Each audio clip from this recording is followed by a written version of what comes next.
long before Courtney Hadwin stunned America with her explosive voice on a global stage, something remarkable was already happening behind the scenes.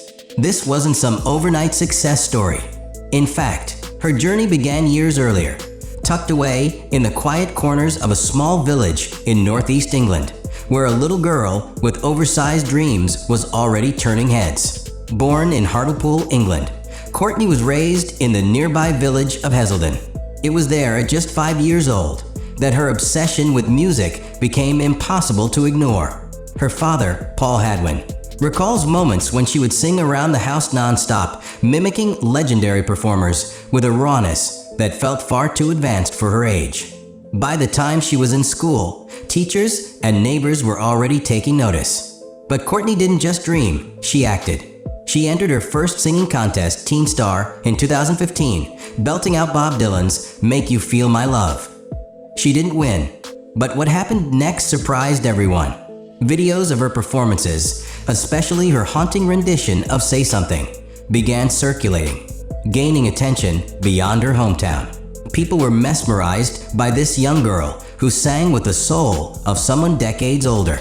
In 2016, she was crowned Hartlepool's Performer of the Year and was nominated for the prestigious Beyond the Lights Award. These early achievements marked her as a rising star in the UK's underground music circuit. But behind every small victory was something much bigger brewing. Before America ever knew her name, Courtney Hadwin had already faced the pressure of national television. In 2017, a full year before her viral AGT audition, she stepped onto the brightly lit stage of The Voice Kids UK, a show where young talents battle for recognition in front of millions. But this moment, strangely, is rarely discussed today. Courtney's audition piece? Nutbush City Limits by Tina Turner. A bold, high-energy choice. And the risk paid off. Her raspy vocals and commanding presence caught the judges completely off guard. Danny Jones, a well-known British pop rocker and one of the show's coaches, immediately slammed his buzzer. He didn't hesitate. He wanted Courtney on his team. Under Danny's mentorship, she soared through the next rounds. In the battle round, she delivered Dancing in the Street, a track that would challenge even seasoned performers. But Courtney made it look effortless, stealing the spotlight from her competition. She advanced to the semifinals and kept pushing forward with James Brown's iconic "I Got You, I Feel Good." Once again, her performance was electric, bursting with energy and conviction beyond her years. When she reached the finals, Courtney chose a powerhouse number from Dreamgirls, and "I Am Telling You I'm Not Going." It was an emotional roller coaster that left the judges stunned. But despite her jaw-dropping performance, she didn't win. She was eliminated that night. Still, her presence had already made a mark. After the show, she was chosen to open for Sister Sledge at the South Tyneside Festival, a major leap for a teenager still in school. To the public, Courtney Hadwin was on the rise, a young powerhouse vocalist, earning standing ovations and praise from industry professionals. But away from the cameras, the reality was far more brutal. After her appearance on The Voice Kids UK, Courtney returned to school expecting life to go back to normal. Instead, she walked straight into a storm of judgment. Her peers didn't see a rising star. They saw someone different. And in the world of teenagers, different often becomes a target. Some classmates began mocking her performances. The voice that millions had applauded was being ridiculed in the school hallways. She was called names, laughed at, even accused of shouting instead of singing. The comments weren't just mean, they were relentless. But it didn't stop there. Online, strangers hiding behind anonymous usernames launched vicious attacks. Cruel remarks filled the comment sections of her videos, questioning her talent, her looks, even her right to perform. Her grandfather spoke publicly about the emotional toll these messages had on her, and her mother admitted she was scared. "How can I not support her," she said, "if she's brave enough to ignore it?" Courtney's father, Paul, compared it to what major stars go through. "Even Ed Sheeran gets hate," he said. "People are just meaner when they're behind a screen." And yet, through it all, Courtney stood tall. She refused to let the hate define her. She kept performing. She kept singing. She kept chasing her dream. After her run on The Voice Kids UK, most fans assumed the next logical step was Britain's Got Talent. It was right there. Her home turf, familiar judges, and a supportive UK audience. But then, she didn't show up. Instead, Courtney Hadwin did something that stunned even her biggest supporters. She skipped BGT entirely and took her shot at America's Got Talent. When asked why, her answer was simple, and yet bold. "We wanted to do America's Got Talent because it's the biggest show in the world," she said. That's not just ambition, that's strategy. Courtney wasn't playing small. She wasn't just trying to be the best in Britain. She wanted to stand on the world's biggest stage and claim it. She admired American icons. Many of her musical influences, James Brown, Janis Joplin, Tina Turner, were American legends. For Courtney, AGT wasn't just another talent show. It was the ultimate proving ground. And she wasn't wrong. AGT had global reach, massive production, and a YouTube channel watched by hundreds of millions. One performance could change her entire life. The moment Courtney Hadwin walked onto the America's Got Talent stage in 2018, the room didn't quite know what to expect. A shy, soft-spoken 13-year-old from England stood nervously in front of Simon Cowell and millions of viewers watching around the world. She could barely speak. Her hands trembled. Her voice quivered when she introduced herself. Then the music hit. Within seconds, everything changed. Courtney launched into Hard to Handle by Otis Redding, and the transformation was instant. That timid teenager vanished, replaced by a powerhouse performer with wild, electrifying energy. Her raspy voice roared through the speakers. Her movements channeled the spirit of 60s rock legends. The audience erupted. Simon leaned back in disbelief.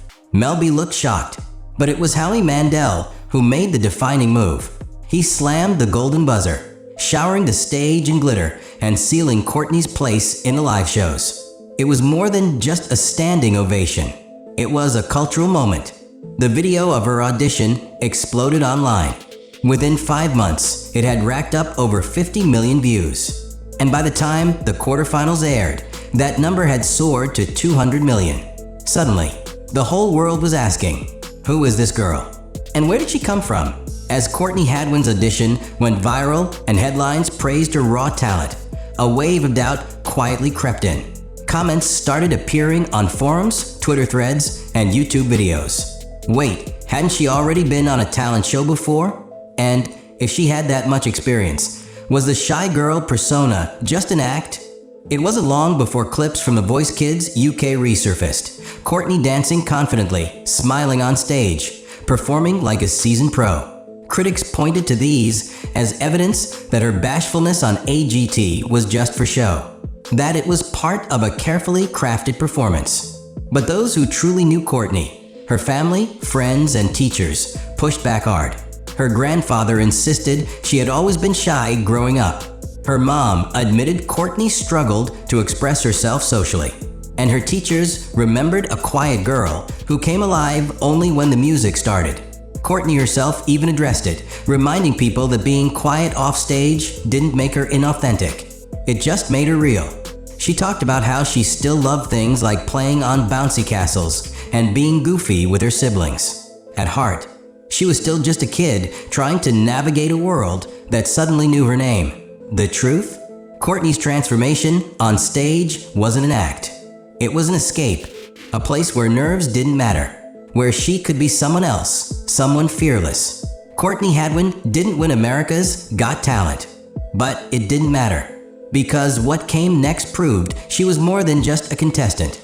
She was becoming a star.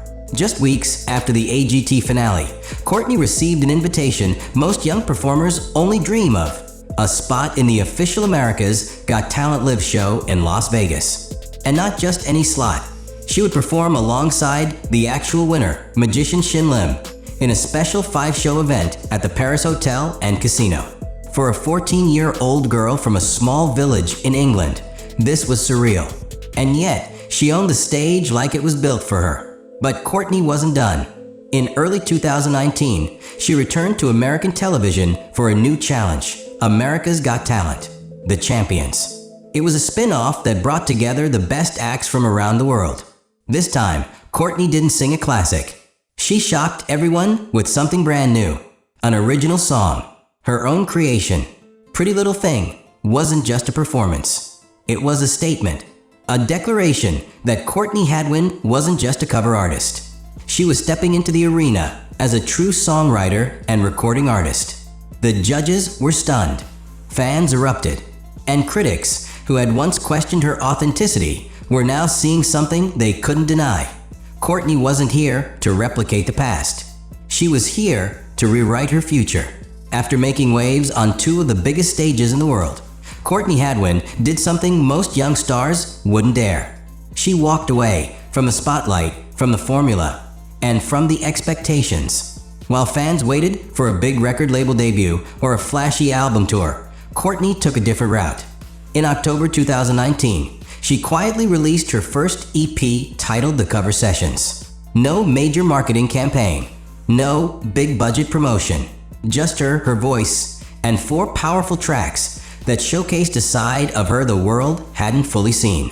The EP included stripped-down, emotionally raw renditions of modern hits: Sign of the Times by Harry Styles, Old Town Road by Lil Nas X, Sucker by the Jonas Brothers, and Someone You Loved by Louis Capaldi. But these weren't ordinary covers. Each one was reimagined, infused with grit, soul, and heartbreak. Reviewers praised her delivery as far beyond her years. Fans flooded the comment sections with disbelief that a teenager could channel such raw emotion. Courtney had matured, not just in sound, but in direction. She wasn't chasing fame.